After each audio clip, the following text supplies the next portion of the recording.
एक दिन गुरु नानक देव जी संगत को उपदेश सुना रहे थे।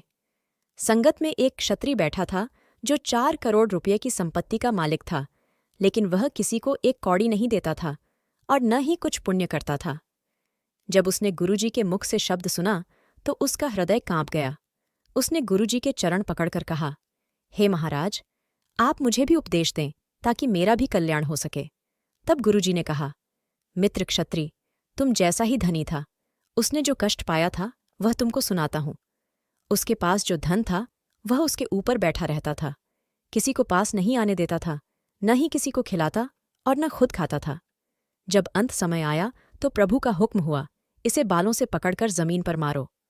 जब उसे यमदूतों ने पकड़ा तब उसने पूछा, तुम कौन हो? तब उन्होंने बताया, हम यमदूत हैं और तुमको धर्मराज के सामने ले जाएंगे। उसने कहा, आप मेरी एक बात सुनो। दूतों ने कहा, बताओ। उसने कहा, आप मेरी संपत्ति का 1/4 भाग ले लो और मुझको छोड़ दो। यह सुनकर दूतों ने उसे बहुत मारा। फिर उसने कहा, तुम आधा धन ले लो। यमदूतों ने कहा, हम धन लेने नहीं, हम तुम्हें लेने के लिए आए हैं। तब उसने कहा, अच्छा, तुम मेरी संपत्ति के 3 हिस्से ले लो और मुझे छोड़ दो। फिर उसे यमदूतों ने बहुत मारा। उसने कहा, अच्छा भाई, सारा धन ले लो परंतु मुझे छोड़ दो।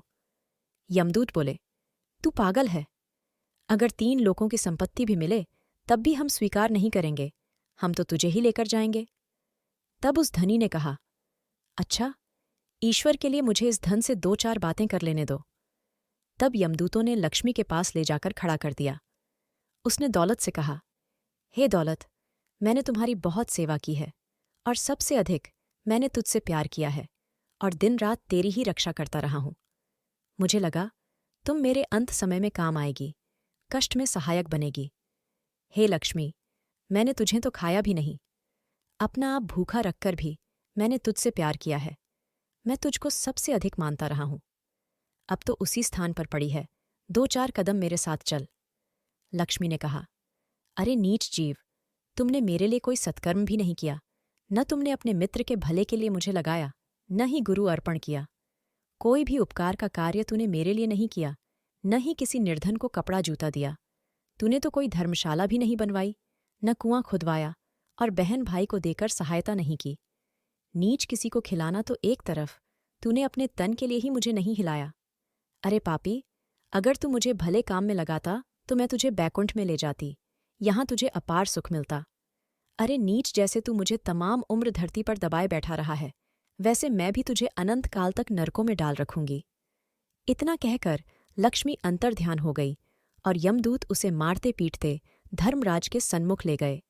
तब धर्मराज ने उसे घोर नरक में डाल दिया। गुरुजी ने कहा, जो माया को इस प्रकार दबाएगा उसका यही हाल होगा।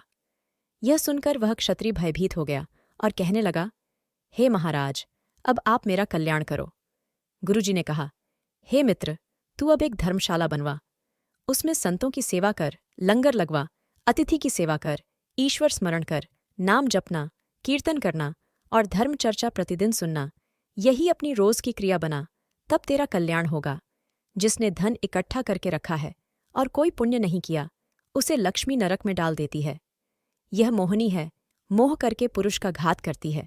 माया छल रूप है, जो इसे ईश्वर अर्पण में लगाता है उसी का यह कल्याण करती है, और जो इसे संभाल कर छोड़ देता है उसकी यह दुश्मन है।